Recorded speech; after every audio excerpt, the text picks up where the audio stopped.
അസ്സലാമു അലൈക്കും വറഹ്മത്തുള്ളാഹി. അൽഹംദുലില്ലാഹ് വസ്സലാത്തു വസ്സലാമു അലാ റസൂലില്ലാഹ് വഅലാ ആലിഹി വസ്ഹബിഹി അജ്മഈൻ വമൻ തബിഅഹും ബിഇഹ്സാനിൻ ഇലാ യൗമിദ്ദീൻ. അമ്മാ ബഅദ്. അഊദു ബില്ലാഹി മിനശ് ശൈത്വാനിർ റജീം. ബിസ്മില്ലാഹിർ റഹ്മാനിർ റഹീം. ഖുൽ ലൗ കാനൽ ബഹ്റു മിദാദൻ ലികലിമാതി റബ്ബി لنفد البحر قبل أن تنفد كلمات ربي ولو جئنا بمثله مددا. ആദരണീയരായ ഖുർആൻ പഠിതാക്കളെ, അള്ളാഹുവിൻ്റെ നിയമങ്ങളും നിർദ്ദേശങ്ങളും അവൻ്റെ വിധിവിലക്കുകളും ജീവിതത്തിൻ്റെ എല്ലാ രംഗത്തും, നമ്മുടെ സംസാരത്തിലും നമ്മുടെ പെരുമാറ്റത്തിലും നമ്മുടെ ഇടപാടുകളിലും നമ്മുടെ ഇടപെടലുകളിലും കാത്തു സൂക്ഷിക്കണമെന്ന് എല്ലാവരെയും ഉണർത്തുകയാണ്. വിശുദ്ധ ഖുർആന്റെ 18-ാമത്തെ അധ്യായമായ സൂറത്ത് അൽ കഹ്ഫാണ് നമ്മൾ പഠിച്ചുകൊണ്ടിരിക്കുന്നത്. അതിൻ്റെ 109-ാമത്തെ വചനമാണ് ഇൻഷാ അല്ലാഹ് ഇന്ന് നമുക്ക് പഠിക്കാനുള്ളത്. ഇനി 109, 110 ഈ 2 ആയത്തുകൾ മാത്രമാണ് ഈ അധ്യായത്തിൽ നമുക്ക് പഠിക്കാനുള്ളത്. 71 ക്ലാസ്സുകൾ കഴിഞ്ഞു പോയിട്ടുണ്ട്. കേൾക്കാത്ത ആളുകൾ അത് മുഴുവനും കേൾക്കാൻ വേണ്ടി ശ്രദ്ധിക്കുക. നമ്മൾ ആഴ്ചയിൽ ഒരു ക്ലാസ് ആയിരുന്നു എടുത്തുകൊണ്ടിരുന്നത്. ചില സാങ്കേതിക തടസ്സങ്ങൾ കാരണം ക്ലാസ്സുകൾ പൂർണ്ണമായ രീതിയിൽ എല്ലാ ആഴ്ചയും വിടാൻ കഴിഞ്ഞിട്ടില്ല. അതിൽ ക്ഷമ ചോദിക്കുകയാണ്. സാങ്കേതിക തടസ്സങ്ങളൊക്കെ മാറി എന്ന് വിശ്വസിക്കുന്നു. അതുകൊണ്ട് തന്നെ അടുത്ത ആഴ്ചയും നമുക്ക് ക്ലാസ് കൃത്യമായ ദിവസം പോസ്റ്റ് ചെയ്യാൻ കഴിയുമെന്നാണ് വിചാരിക്കുന്നത്. അള്ളാഹു തൗഫീഖ് നൽകുമാറാകട്ടെ. ഇനി ഈ ആയത്തും 109-ാമത്തെ ആയത്തും അതേപോലെ തന്നെ 110 ഈ 2 വചനത്തോടുകൂടി സൂറത്ത് അൽ കഹ്ഫ് നമ്മൾ പൂർണ്ണമായും അവസാനിപ്പിക്കുവാൻ പോവുകയാണ്. അടുത്ത സൂറത്തായ 19-ാമത്തെ അധ്യായം സൂറത്ത് മറിയമാണ് ഇനി നമുക്ക് പഠിക്കാൻ ആരംഭിക്കാനുള്ളത്. ഈ വചനത്തിൽ അള്ളാഹു നമ്മെ ഓർമ്മിപ്പിക്കുന്നത് അള്ളാഹുവിൻ്റെ അറിവിനെ കുറിച്ചാണ്. അള്ളാഹുവിൻ്റെ അറിവിൻ്റെ ആഴം, അതിൻ്റെ വ്യാപ്തി എത്രമാത്രമാണ് എന്ന് അള്ളാഹു നമുക്ക് പറഞ്ഞു തരികയാണ്. ഒരു മുസ്ലിമായ വ്യക്തി, ഒരു സത്യവിശ്വാസിയായ വ്യക്തി അള്ളാഹുവിനെ ആരാധിക്കുകയും അവൻ്റെ മുന്നിൽ സുജൂദ് ചെയ്യുകയും ചെയ്യുമ്പോൾ അവൻ്റെ അറിവിൻ്റെ ആഴവും അവൻ്റെ അറിവിനെ കുറിച്ച് ബോധമുള്ളപ്പോൾ അവനെ ആരാധിക്കുമ്പോഴാണ് കൃത്യമായ തഖ്വ, ഖുശൂ നമുക്ക് കൈവരുക എന്നുള്ളത് നമുക്കറിയാവുന്ന കാര്യമാണ്. ഇല്ലെങ്കിൽ, അള്ളാഹുവിൻ്റെ അറിവിനെ കുറിച്ച് നമുക്ക് അറിയുകയില്ല എങ്കിൽ നമ്മുടെ ആരാധനകൾക്ക് തീർച്ചയായും ഒരു ഖുശൂ, ഒരു തഖ്വ ലഭിക്കുകയില്ല എന്നുള്ളത് ഒരു യാഥാർത്ഥ്യമാണ്. അതുകൊണ്ട് തന്നെ അള്ളാഹുവിനെ കുറിച്ചുള്ള അറിവിനെ കുറിച്ച് പൂർണ്ണമായും നമുക്ക് മനസ്സിലാക്കാൻ നമ്മുടെ മസ്തിഷ്കം മതിയാവുകയില്ല എന്നുള്ളതിൽ യാതൊരു സംശയവുമില്ല. അതുകൊണ്ട് തന്നെ അള്ളാഹു പറഞ്ഞു തന്ന രീതിയിൽ അത് മനസ്സിലാക്കുവാൻ മാത്രമേ നമുക്ക് നിർവാഹമുള്ളൂ. ആ കാര്യവും ഇതിൻ്റെ ആമുഖമായി നമ്മൾ മനസ്സിലാക്കേണ്ടതാണ്. 109-ാമത്തെ വചനത്തിൽ തുടങ്ങുന്നത് ഖുൽ എന്ന് പറഞ്ഞിട്ടാണ്. ഖുൽ, നീ പറഞ്ഞു കൊടുക്കണം. പ്രവാചകനായ മുഹമ്മദ് റസൂലുള്ളാഹി സ്വല്ലല്ലാഹു അലൈഹി വസല്ലമയോടുള്ള കൽപ്പനയാണ്. ഖുൽ, നീ പറഞ്ഞു കൊടുക്കണം. ലൗ കാനൽ ബഹ്റു, ലൗ കാന ആയിരുന്നാൽ. ലൗ എന്ന് പറഞ്ഞാൽ ആണെങ്കിൽ എന്നൊക്കെയാണ് അർത്ഥം വരിക. കാന എന്ന് പറഞ്ഞാൽ ആയിരുന്നു, ആവുക എന്നൊക്കെയാണല്ലോ. അപ്പൊ ലൗ കാന എന്ന് പറയുമ്പോൾ ആയിരുന്നാൽ. അൽ ബഹ്ർ, ബഹർ ആയിരുന്നാൽ. ബഹർ സമുദ്രം എന്നാണ്. ആ സമുദ്രം ആയിരുന്നാൽ. മിദാദൻ, മഷിയായിരുന്നാൽ. മിദാദ് എന്ന് പറഞ്ഞാൽ മഷി. ഇപ്പൊ സമുദ്രം മഷിയായിരുന്നാൽ എന്ന് പറഞ്ഞാൽ സമുദ്രജലം മഷിയാക്കി കഴിഞ്ഞാൽ എന്നാണ് അതിൻ്റെ ആശയം വരുന്നത്. എന്തിനാണ് മഷിയാക്കുന്നത്? ലി കെലിമാത്തി, കെലിമാത്ത്, കെലിമത്ത് വചനം, കെലിമാത്ത് വചനങ്ങൾ. ലി എന്ന് പറയുമ്പോൾ ലി കെലിമാത്തി, വചനങ്ങൾക്ക് വേണ്ടി. അപ്പൊ വചനങ്ങൾക്ക് വേണ്ടി സമുദ്രം മഷിയായിരുന്നാൽ, റബ്ബി എന്റെ രക്ഷിതാവിന്റെ, റബ്ബ് എന്ന് പറഞ്ഞാൽ രക്ഷിതാവ്, റബ്ബി എന്ന് പറഞ്ഞാൽ എന്റെ രക്ഷിതാവ്. അപ്പൊ പ്രവാചകൻ സല്ലല്ലാഹു അലൈഹി വസല്ലമയോട് പറയുവാനുള്ള ഒരു നിർദ്ദേശമാണ്, നീ അവർക്ക് പറഞ്ഞു കൊടുക്കണം. ആർക്ക്? പ്രവാചകൻ ആരോടൊക്കെയാണോ അഭിസംബോധനം ചെയ്യുന്നത്, പ്രബോധനം നിർവഹിക്കുന്നത്, ഇസ്ലാമിനെ പരിചയപ്പെടുത്തി കൊടുക്കുന്നത്, അള്ളാഹുവിനെ, ദൈവത്തെ, സർവേശ്വരനെ പരിചയപ്പെടുത്തി കൊടുക്കുന്നത്, ഇതാണ് അള്ളാഹു എന്ന് പറയുന്നത് ആരോടൊക്കെയാണോ അവരോടൊക്കെയും നീ പറഞ്ഞു കൊടുക്കണം.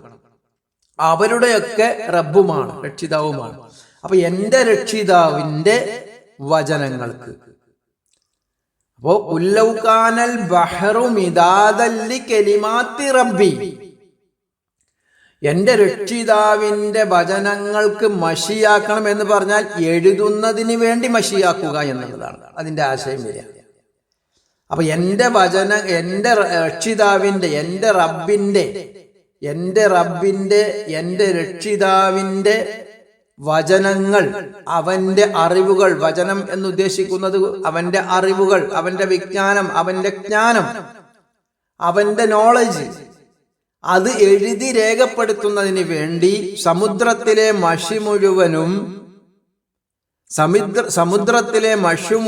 മുഴുവനും എഴുതുവാൻ വേണ്ടി ഉപയോഗിച്ചു കഴിഞ്ഞാൽ ലനഫിദൽ ബഹ്റു, ലനഫിദ, നഫിദ പറഞ്ഞാൽ തീർന്നു പോകും, തീർന്നു പോകുന്നതിന് പറഞ്ഞാണ്. അവിടെ ലാമുണ്ട്, ല നഫിദ എന്നാണ്, തീർച്ചയായും തീർന്നു പോകും. തീർച്ചയായും എന്നുള്ളതിനുള്ള ലാമാണ് ല നഫിദ, തീർന്നു പോവുക തന്നെ ചെയ്യും. അൽ ബഹർ, സമുദ്രം തീർന്നു പോകും എന്ന് പറഞ്ഞാൽ സമുദ്രത്തിലെ മഷി തീർന്നു പോകും. ഖബല, മുമ്പ്. അൻ തംഫദ, തീർന്നു പോവുക. അൻ തംഫിദ, തംഫദ പറഞ്ഞ നേരത്തെ നഫിദ എന്ന് പറഞ്ഞ അതിന്റെ വേറെ രൂപമാണ് തംഫദ. അൻ തംഫദ, ഖബല എന്ന് പറഞ്ഞ മുമ്പ്. അപ്പൊ ഖബല അൻ തംഫദ എന്ന് പറഞ്ഞാൽ തീർന്നു പോകുന്നതിന് മുമ്പ്. കലിമാത്തു റബ്ബി, കലിമാത്ത് വചനങ്ങൾ, റബ്ബി എന്റെ രക്ഷിതാവിന്റെ. അപ്പൊ ഖബല അൻ തംഫദ കലിമാത്തു റബ്ബി എന്ന് പറഞ്ഞാൽ എന്റെ രക്ഷിതാവിന്റെ വചനങ്ങൾ എഴുതി തീരുന്നതിന് മുമ്പ് ബഹറിലെ ആ വെള്ളം തീർന്നു പോകുന്നതാണ്. ബഹർ മഷിയാക്കി ഉപയോഗിച്ചുകൊണ്ട് എഴുതുവാൻ തീരുമാനിച്ചു കഴിഞ്ഞാൽ അത് തീർന്നു പോകുന്നതാണ്. ഏത്? സമുദ്രജലം തീർന്നു പോകുന്നതാണ്. സുബ്ഹാനല്ലാഹ്. അള്ളാഹുവിന്റെ ഇൽമിനെ കുറിച്ച് അള്ളാഹു പരിചയപ്പെടുത്തി തരികയാണ്. എന്നിട്ട് വീണ്ടും പറയുന്നു വലൗ ജിഇനാ, വലൗ നേരത്തെ പറഞ്ഞില്ലേ ലൗ, ഇവിടെ വലൗ ആണെങ്കിലും, ജിഇന അവിടെ വാവ് വന്നോണ്ട് ആണെങ്കിലും, ജിഇന നാം കൊണ്ടുവന്നാലും, ജിഇന എന്ന് പറഞ്ഞാൽ നാം കൊണ്ടുവന്നാലും, ബിമിസ്ലിഹി, മിസ്ലി പോലെയുള്ളത്, പോലെ, ബിമിസ്ലി എന്ന് പറഞ്ഞാൽ പോലെയുള്ളത്, ബിമിസ്ലിഹി അതുപോലെയുള്ളത്. അവസാനത്തെ ഹാ അതിനുള്ളതാണ്. ബിമിസ്ലിഹി അതുപോലെയുള്ളത്. ഏതാണ് ഹാ? അത് എന്ന് പറഞ്ഞാൽ സമുദ്രജലം, ആ സമുദ്രം. അപ്പൊ സമുദ്രം അതുപോലെയുള്ളത് കൊണ്ടുവന്നാലും, മദദ സഹായത്തിനായി, മദദുൻ സഹായം. അപ്പൊ എന്തായി? വലൗ ജിഇനാ ബിമിസ്ലിഹി മദദ, സഹായത്തിനായി അതുപോലെയുള്ള സമുദ്രങ്ങൾ വേറെ കൊണ്ടുവന്നാലും ശരി. ലനഫിദൽ ബഹ്റു ഖബല അൻ തൻഫദ കലിമാതു റബ്ബി, അതാണ് പോയിന്റ്. നിങ്ങൾ വലൗ ജിഇനാ ബിമിസ്ലിഹി മദദ, നിങ്ങൾ അതുപോലെയുള്ള ബഹറുകൾ, അതുപോലെയുള്ള സമുദ്രം, സമുദ്രജലം, ഒരു ബഹർ, ഒരു സമുദ്രം തീർന്നു പോയി, മഷിയായി ഉപയോഗിച്ച് കഴിഞ്ഞു പോയി. ഇനി അതുപോലെയുള്ളത് വീണ്ടും വീണ്ടും കൊണ്ടുവന്നാലും ലനഫിദ തീർന്നു പോവുക തന്നെ ചെയ്യും. അൽ ബഹറു, ആ സമുദ്രജലം ഖബല അൻ തൻഫദ കലിമാതു റബ്ബി, എൻ്റെ രക്ഷിതാവിൻ്റെ വചനങ്ങൾ എഴുതി തീരുന്നതിന് മുമ്പായി ആ സമുദ്രജലം തീർന്നു പോകുന്നതാണ്. സുബ്ഹാനല്ലാഹ്.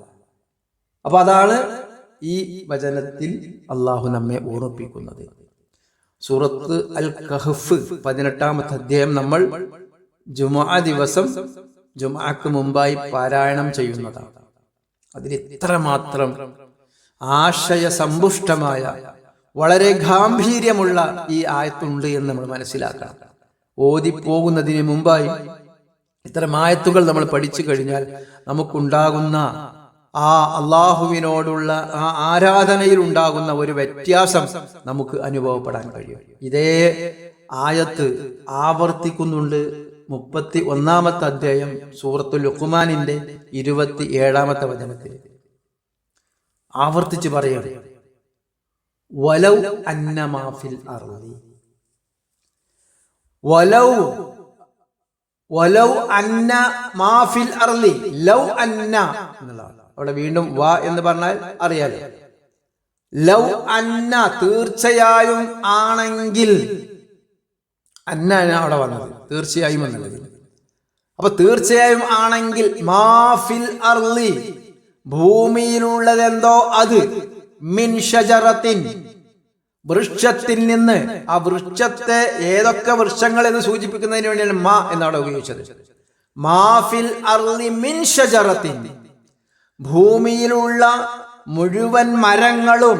നേരത്തെ പറഞ്ഞതുപോലെ സമുദ്രജലത്തെ കുറിച്ച് പറഞ്ഞല്ലോ, സമുദ്രജലത്തെ മഷിയാക്കി. അതേപോലെ തന്നെ പകരമുള്ള അതുപോലെയുള്ള സമുദ്രങ്ങൾ വേറെ കൊണ്ടുവന്നു എന്ന് പറഞ്ഞതുപോലെ ഈ ഭൂമിയിലെ മുഴുവൻ മരങ്ങളും മുഴുവൻ വൃക്ഷങ്ങളും അഖ്ലാമുൻ പേനകളാക്കുക. കലമു അതിന്റെ ജമ്മാണ് അഖ്ലാം.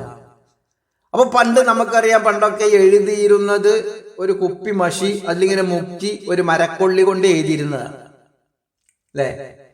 അപ്പൊ അതാണ് ഇവിടെ സൂചിപ്പിക്കുന്നത്. ഈ രീതിയിൽ നിങ്ങൾ ഈ ഭൂമിയിലുള്ള മുഴുവൻ വൃക്ഷങ്ങളും മുഴുവൻ കമ്പുകളും മുഴുവൻ കൊള്ളികളും നിങ്ങൾ പേനകളാക്കിക്കൊണ്ട് എഴുതുകയാണെങ്കിൽ, വൽ ബഹറു, ബഹർ വീണ്ടും ഇവിടെ പറയണം, ബഹർ സമുദ്രം, യമുദ്ദുഹു മിൻ ബഅദിഹി, അതിനുശേഷം യമുദ്ദുഹു എന്നല്ല പോഷിപ്പിക്കുക, മിൻ ബഅദിഹി ഒരു സമുദ്രം അതിനെ പോഷിപ്പിക്കുന്നതിന് വേണ്ടി, മിൻ ബഅദിഹി സബ്അതു അബ്ഹുരിൻ, സബ്അത്ത് എന്ന് പറഞ്ഞാൽ സബ്അന 7, സബ്അത്ത് അബ്ഹുരിൻ ബഹറിന്റെ ജമ്മ് അബ്ഹുർ സമുദ്രങ്ങൾ. അപ്പൊ എന്താ നേരത്തെ പറഞ്ഞത്, എന്തിനാണ് സമുദ്രം? മഷിയാക്കുന്നതിന് വേണ്ടിയാണ്. അപ്പൊ പേനയായി ഈ വൃക്ഷത്തിന്റെ കമ്പുകൾ മുഴുവനും വൃക്ഷങ്ങളെ ഉപയോഗിച്ച് പേനയാക്കി, സമുദ്രങ്ങൾ മുഴുവനും ഉപയോഗിച്ചുകൊണ്ട് മഷിയാക്കി. ഈ നമ്മുടെ രക്ഷിതാവിന്റെ സർവേശ്വരന്റെ അള്ളാഹുവിന്റെ ദൈവത്തിന്റെ വിജ്ഞാനം ഇത്രയൊക്കെയാണ് എന്ന് രേഖപ്പെടുത്തുന്നതിന് വേണ്ടി നമ്മൾ ശ്രമിച്ചു കഴിഞ്ഞാൽ, മാനഫിദത്ത് കലിമാത്തുല്ലാഹ്, മാനഫിദത്ത് കലിമാത്തുല്ലാഹ്, മാനഫിദത്ത് കലിമാത്തുല്ലാഹ് തീർന്നു പോവുകയില്ല. മാനഫിദത്ത് തീരുന്നതല്ല. കലിമാത്തുല്ലാഹ് അല്ലാഹുവിന്റെ വചനങ്ങൾ. സുബ്ഹാനല്ലാഹ്. മാനഫിദത്ത് കലിമാത്തുല്ലാഹ്, അല്ലാഹുവിന്റെ വചനങ്ങൾ തീർന്നു പോവുകയില്ല. എങ്ങനെ? ഈ ഭൂമിയിലെ മിൻ ഷജറത്തിൻ എന്ന എല്ലാ മരങ്ങളും പെട്ടുപോയില്ലേ? ഈ ഭൂമിയിൽ എന്തൊക്കെ മരങ്ങളുണ്ടോ ആ മരങ്ങളെ മുഴുവനും ഉപയോഗിച്ചുകൊണ്ട് പേനയാക്കി കഴിഞ്ഞു. അതുപോലെ തന്നെ സമുദ്രത്തെ മഷിയാക്കി കഴിഞ്ഞു. മാത്രവുമല്ല 7 സമുദ്രങ്ങൾ വീണ്ടും കൊണ്ടുവന്നു മഷിയാക്കി കഴിഞ്ഞു. മാനഫദത് കലിമാത്തുല്ലാഹ്, അല്ലാഹുവിന്റെ വചനങ്ങൾ തീർന്നു പോവുകയില്ല. അല്ലാഹുവിന്റെ വചനങ്ങൾ നമ്മുടെ രക്ഷിതാവിന്റെ, നമ്മുടെ ദൈവത്തിന്റെ, നമ്മുടെ സർവേശ്വരന്റെ വിജ്ഞാനം എഴുതി രേഖപ്പെടുത്താൻ നോക്കിയാൽ അള്ളാഹുവിന്റെ വചനങ്ങൾ, അള്ളാഹുവിന്റെ വിജ്ഞാനം എഴുതിത്തീരുന്നതല്ല, പിന്നെയും ബാക്കിയാവും. ഇന്നല്ലാഹ അസീസുൻ ഹക്കീം. ഇന്നല്ലാഹ നിശ്ചയമായും അള്ളാഹു അസീസാണ്, പ്രതാപശാലിയാണ്, അതേപോലെ ഹക്കീമാണ്, യുക്തിമാനാണ്. നമ്മുടെ യുക്തി പോലെയുള്ള അല്ല അള്ളാഹുവിന്റെ യുക്തി എന്നുള്ളത്. നമ്മുടെ യുക്തി എന്നുള്ളത് നമ്മൾ ജീവിക്കുന്ന സാഹചര്യവുമായി ബന്ധപ്പെട്ട് കിടക്കുന്നതാണ്. 100 വർഷങ്ങൾക്ക് മുമ്പ് ഇന്ന് നമ്മൾ ഉപയോഗിക്കുന്ന സാങ്കേതിക വിദ്യകളെ കുറിച്ച് പറഞ്ഞാൽ അതത്ര ആളുകൾക്ക് മനസ്സിലാക്കാൻ കഴിയുമായിരുന്നില്ല. 100 വർഷങ്ങൾക്ക് മുമ്പ് നമ്മുടെ മൊബൈൽ ഫോൺ ഇങ്ങനെയായിരിക്കും എന്ന് 100 വർഷങ്ങൾക്ക് മുമ്പ് ജീവിക്കുന്ന ഒരാളോട് പറയുകയാണെങ്കിൽ അദ്ദേഹത്തിന് അത് ഉൾക്കൊള്ളാൻ കഴിയുകയില്ല എന്നുള്ളൊരു വസ്തുതയാണ്. 200 കൊല്ലം മുമ്പുള്ള ആലോചിച്ച് നോക്കി. അന്നൊക്കെ അവർക്ക് യുക്തിയുണ്ട്. 2000 കൊല്ലങ്ങൾക്ക് മുമ്പ് ജീവിക്കുന്ന മനുഷ്യനും യുക്തിയുണ്ട്. പക്ഷെ അവൻ ജീവിക്കുന്ന സാഹചര്യവുമായി ബന്ധപ്പെട്ടതാണ്. അവന്റെ യുക്തി കൊണ്ടാണല്ലോ ഇപ്പോ നമ്മള് വാഹനത്തിന്റെ ചക്രം കണ്ടുപിടിക്കുന്നുണ്ടല്ലോ. ചക്രം കണ്ടുപിടിക്കുന്നത് എങ്ങനെയാണ്? ഒരു ഉരുണ്ട രീതിയിൽ ഒരു ഉരുളൻ കല്ല്, ഈ ഉരുളൻ കല്ല് ഒരു മലയിൽ നിന്നിങ്ങനെ ഉരുണ്ട് താഴേക്ക് വരിക. അപ്പൊ മനുഷ്യനത് തോന്നുകയാണ്, ഇങ്ങനെ ഉരുണ്ട ഒരു സാധനം കറങ്ങി വരാൻ സാധ്യതയുണ്ട്. അതുകൊണ്ട് എന്ത് ചെയ്യണം? മനുഷ്യൻ കല്ലിൽ നിന്ന് ആദ്യമായി ചക്രം തീർക്കുകയാണ്. കല്ലിൽ നിന്ന് ചക്രം തീർക്കണം. അപ്പൊ ചക്രം കുറച്ച് അതിനെ 2 ചക്രങ്ങൾ ഉണ്ടാക്കി ഒരു മൃഗത്തിന്റെ കഴുത്തിൽ അത് തൂക്കി ഒരു വാഹനമായിട്ട് സാധനം കൊണ്ടുപോകാനൊക്കെ ഉപയോഗിക്കുകയാണ്. പിന്നീട് ആ ചക്രത്തിൽ നിന്ന് പിന്നീട് മനുഷ്യന്റെ യുക്തി വളരുകയാണ്. ഇതിനെ ഒന്ന് സോഫ്റ്റ് ആക്കണം, കല്ലായി കഴിഞ്ഞാൽ പ്രയാസമാണ്. അങ്ങനെ അതിന് പരിണാമം സംഭവിച്ച് ഇങ്ങനെ വരുന്നതാണ് ഇന്നത്തെ ടയർ, ട്യൂബ്ലെസ് ടയർ. ഇനി ഇതിന്റെ അപ്പുറത്തേക്ക് ഈ ട്യൂബിൽ, ഈ ടയറിൽ ഇനി മാറ്റം വരികയില്ല എന്ന് നമുക്ക് പറയാൻ പറ്റൂല. കാരണം നമുക്കത് യുക്തിയുണ്ട്. ആ യുക്തി വെച്ച് നമുക്ക് ആലോചിക്കാം. ഇനിയും ഇതിന് മാറ്റം വന്നേക്കാം. വിമാനത്തിന്റെ ടയറുകൾക്കൊക്കെ അത്തരത്തിലുള്ള മാറ്റങ്ങൾ വന്നിട്ടുണ്ട്. പറഞ്ഞുകൊണ്ടുവരുന്നത് മനുഷ്യന്റെ യുക്തി എന്തെങ്കിലും ഒന്ന് കാണണം, എന്തെങ്കിലും ഒന്ന് അനുഭവിക്കണം. അതിനെ വെച്ചുകൊണ്ടാണ് മനുഷ്യൻ യുക്തി തീരുമാനിക്കുന്നത്. അള്ളാഹുവിനെ സംബന്ധിച്ച് അതല്ല. അള്ളാഹുവിൻ പ്രതാപവാൻ എന്ന് പറയുമ്പോഴും ഹക്കീം, അസീസ്, ഹക്കീം എന്നൊക്കെ പറയുമ്പോൾ മനുഷ്യന്റെ പ്രതാപം പോലെയോ അതല്ലെങ്കിൽ മനുഷ്യന്റെ യുക്തി പോലെയോ അല്ല.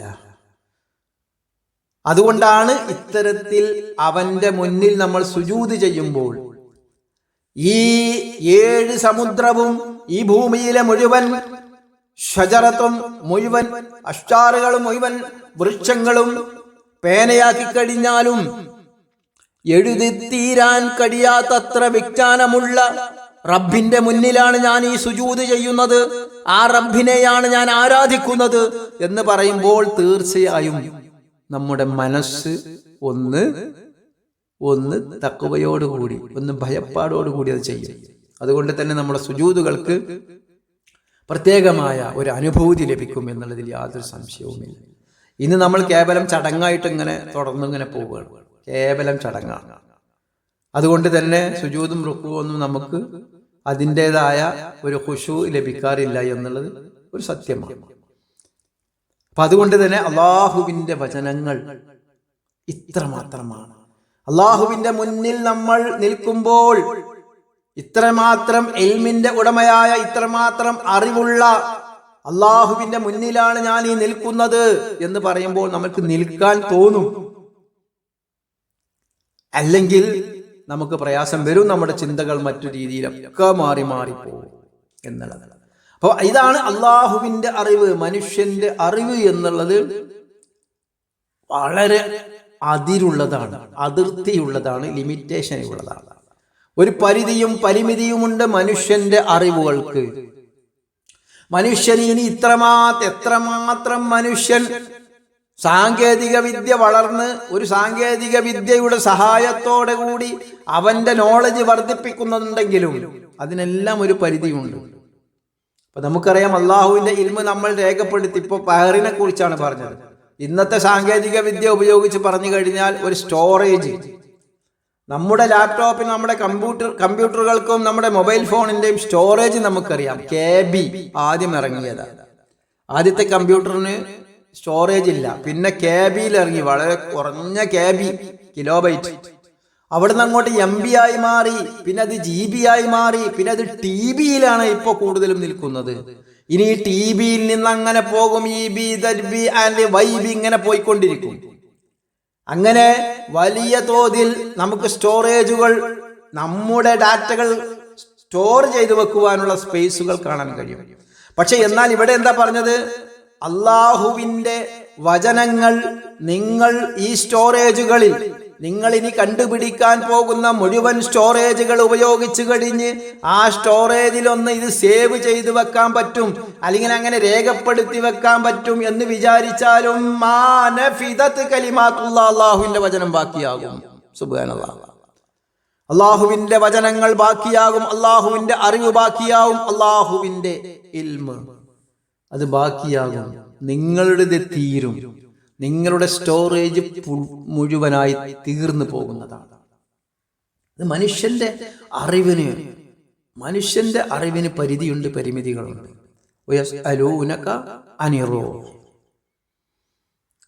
ഖുൽ അർറൂഹു മിൻ അംരി റബ്ബി വമാ ഊതീതും മിനൽ ഇൽമി ഇല്ലാ ഖലീല. 17-ാമത്തെ അധ്യായം സൂറത്ത് ഇസ്രാ 85-ാമത്തെ വചനം, 8-5. വമാ ഊതീതും മിനൽ ഇൽമി ഇല്ലാ ഖലീല. വമാ ഊതീതും മിനൽ ഇൽമി, നിങ്ങൾക്ക് നൽകപ്പെട്ടിട്ടില്ല,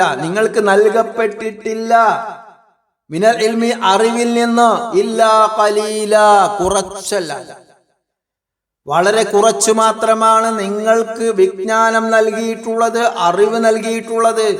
അത് തന്നെ നിങ്ങളുടെ അറിവുകൾ കാലാന്തരത്തിൽ വികസിച്ചു കൊണ്ടിരിക്കണം. കാലാന്തരത്തിൽ അഥവാ കൊല്ലങ്ങൾക്ക്, വർഷങ്ങൾക്ക് അങ്ങനെ മാറ്റങ്ങൾ വന്നുകൊണ്ടിരിക്കണം.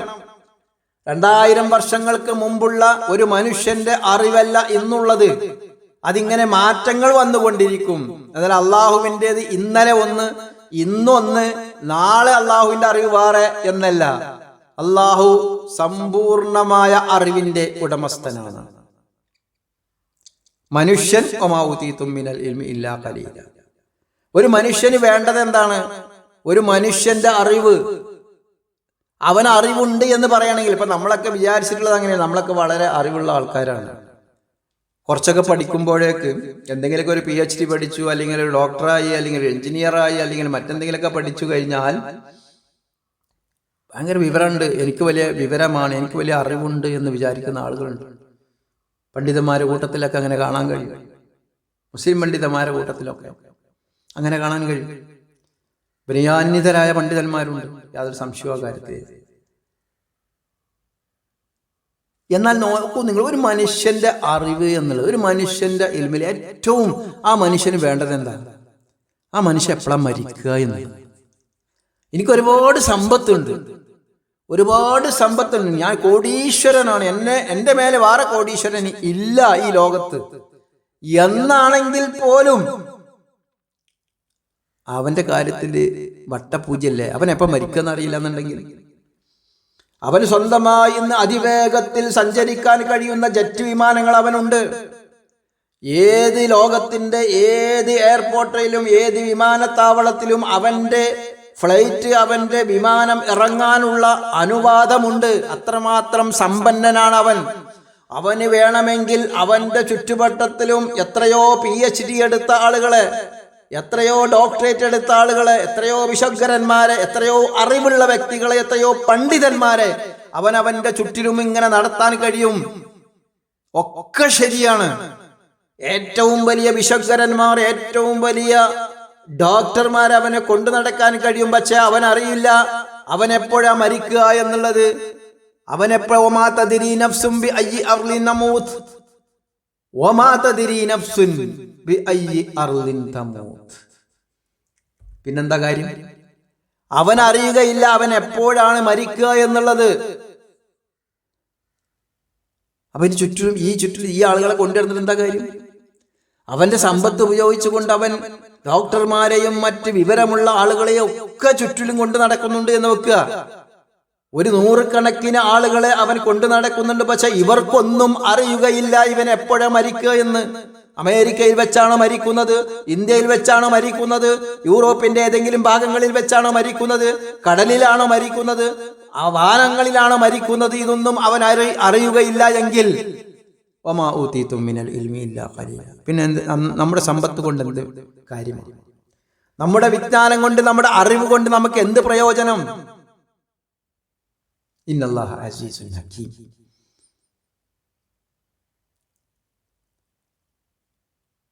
അള്ളാഹുവിന്റെ അറിവ് അത്രമാത്രമാണ്. അള്ളാഹുവിന്റെ അറിവിന്റെ മുന്നിൽ നമ്മൾ സുജൂദ് ചെയ്യുമ്പോൾ ഉണ്ടാകുന്ന ആ ഒരു സായുജ്യം വളരെ വലുതാണ്. അള്ളാഹുവിന്റെ അറിവതാണ്. നോക്കൂ നിങ്ങൾ, ഭൂമി, സൂര്യൻ, ചന്ദ്രൻ. സൂര്യൻ നമുക്കറിയാം എത്രയോ വലുപ്പമുള്ളതാണ്. 14.94 കോടി കിലോമീറ്ററാണ് സൂര്യനിൽ നിന്ന് ഭൂമിയിലേക്കുള്ള ദൂരം. അഥവാ നമ്മുടെ ഭൂമിയിൽ നിന്ന് 14 കോടി കിലോമീറ്റർ ദൂരമുണ്ട് സൂര്യനിലേക്ക്. 77 കോടി കിലോമീറ്റർ ഉണ്ട് വ്യാഴം എന്ന ഗ്രഹത്തിലേക്ക്. വ്യാഴം എന്ന ഗ്രഹം 9 മണിക്കൂറും 50 മിനിറ്റും 30 സെക്കൻഡും കൊണ്ട് ഒരു ഭ്രമണം പൂർത്തിയാക്കുന്ന ഒരു സ്വയം ഭ്രമണം. നമ്മുടെ ഭൂമി എന്നുള്ളത് 24 മണിക്കൂർ പൂർത്തിയാക്കുമ്പോൾ വെറും 10 മണിക്കൂർ കൊണ്ട് അവിടെ പൂർത്തിയാകും.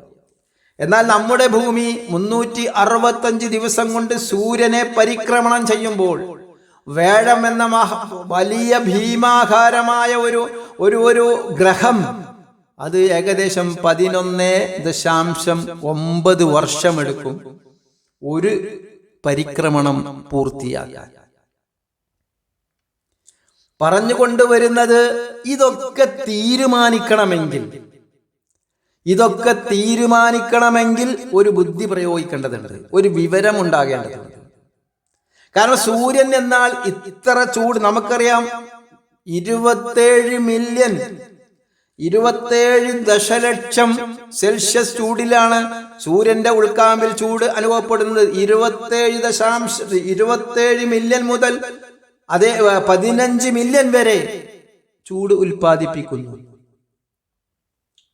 എന്നിട്ട് ഇത്രയും 14 കോടിയോളം ദൂരമുള്ള ഈ ഭൂമിയിലേക്ക് സൂര്യപ്രകാശം എത്തണം. കാരണം സൂര്യപ്രകാശം എത്തിയാലേ ഇവിടെ ജീവൻ നിലനിൽക്കുകയുള്ളൂ. അപ്പോൾ അള്ളാഹുവിന്റെ അറിവ് ആ കാര്യത്തിൽ ഇല്ല എങ്കിൽ അള്ളാഹുവിന് അറിയണം ഈ സൂര്യന് ഇത്രമാത്രം ചൂട് വേണം, ഇത്രമാത്രം വെളിച്ചം അവിടെ പ്രകാശിക്കണം, അപ്പോഴാണ് ഭൂമിയിൽ പ്രകാശം ലഭിക്കുക. ഈ പ്രപഞ്ചത്തിലെ മുഴുവനും ചൂടും ഈ പ്രപഞ്ചത്തിലേക്കുള്ള ഈ സൗരയൂഥത്തിലേക്ക്, സൂര്യനടങ്ങുന്ന സൗരയൂഥത്തിലേക്ക് വെളിച്ചം എത്തണമെങ്കിൽ ഇത്രമാത്രം വെളിച്ചം സൂര്യനിൽ വേണമെന്ന വിവരമുണ്ടാകണം. ആലോചിച്ച് നോക്കൂ നിങ്ങൾ, അള്ളാഹുവിന്റെ അറിവിന്റെ മുന്നിൽ എന്നിട്ട് മനുഷ്യൻ വിചാരിക്കുന്നത് നമ്മൾ വലിയ അറിവുള്ള ആളുകളാണ്. അള്ളാഹു കാത്തിരിച്ചുമാറാട്ടെ അത്തരത്തിലുള്ള ചിന്തകളിൽ. അപ്പോൾ ഈ ആയത്ത് നമ്മൾ മനസ്സിലാക്കുക. സൂറത്ത് 18-ാമത്തെ അധ്യായം അൽ കഹ്ഫിന്റെ 109. ഖുൽ ലൗ കാനൽ ബഹ്റു മിദാദൻ ലികലിമാത്തി റബ്ബി, എൻ്റെ രക്ഷിതാവിൻ്റെ വചനങ്ങൾ എഴുതുന്നതിന് വേണ്ടി സമുദ്രജലം നിങ്ങൾ ഉപയോഗിച്ചു കഴിഞ്ഞാലും, എൻ്റെ രക്ഷിതാവിൻ്റെ വചനങ്ങൾ എഴുതി വെക്കുന്നതിന് വേണ്ടി, എഴുതി നിങ്ങൾ തയ്യാറാക്കുന്നതിന് വേണ്ടി മഷിയായി സമുദ്രം ഉപയോഗിച്ചാലും ലനഫിദൽ ബഹ്റു, സമുദ്രജലം തീർന്നു പോവുക തന്നെ ചെയ്യും. ഖബല അൻ തൻഫദ കലിമാതു റബ്ബി, എൻ്റെ രക്ഷിതാവിൻ്റെ വചനങ്ങൾ എഴുതി തീരുന്നതിന് മുമ്പായി നിങ്ങളുടെ സമുദ്രജലം വറ്റിപ്പോകുന്നതാണ്, തീർന്നു പോകുന്നതാണ്. വലൗ ജിഇനാ ബിമിസ്ലിഹി മദദ, വലൗ ജിഇനാ, നമ്മൾ കൊണ്ടുവന്നാലും ബിമിസ്ലിഹി മദദ, അതുപോലെയുള്ള സമുദ്രജലം വീണ്ടും വീണ്ടും ആവർത്തിച്ച് നിങ്ങൾ കൊണ്ടുവന്നാലും, അതിന് സഹായകമായിക്കൊണ്ട്, ആ ഒരു സമുദ്രജലത്തിന് സഹായമായിക്കൊണ്ട് വീണ്ടും വീണ്ടും സമുദ്രം കൊണ്ടുവന്നാലും, ലനഫിദൽ ബഹർ ലനഫിദൽ ബഹർ ഖബല അൻ തൻഫദ കലിമാതു റബ്ബി, തീർച്ചയായും തീർന്നു പോകുന്നതാണ്. ഇത്തരത്തിൽ അള്ളാഹുവിൻ്റെ ഇൽമിനെ, അറിവിനെ മനസ്സിലാക്കി അവനെ ഭയപ്പെടുന്ന വിശ്വാസികളുടെ, സത്യവിശ്വാസികളുടെ കൂട്ടത്തിൽ അള്ളാഹു നമ്മെ ഉൾപ്പെടുത്തി അനുഗ്രഹിക്കുമാറാകട്ടെ. അല്ലാഹുമ്മ സ്വല്ലി അലാ മുഹമ്മദിൻ വഅലാ ആലി മുഹമ്മദ്. സുബ്ഹാനക അല്ലാഹുമ്മ വബിഹംദിക അഷ്ഹദു അല്ലാ ഇലാഹ ഇല്ലാ അൻത അസ്തഗ്ഫിറുക വഅതൂബു ഇലൈക്.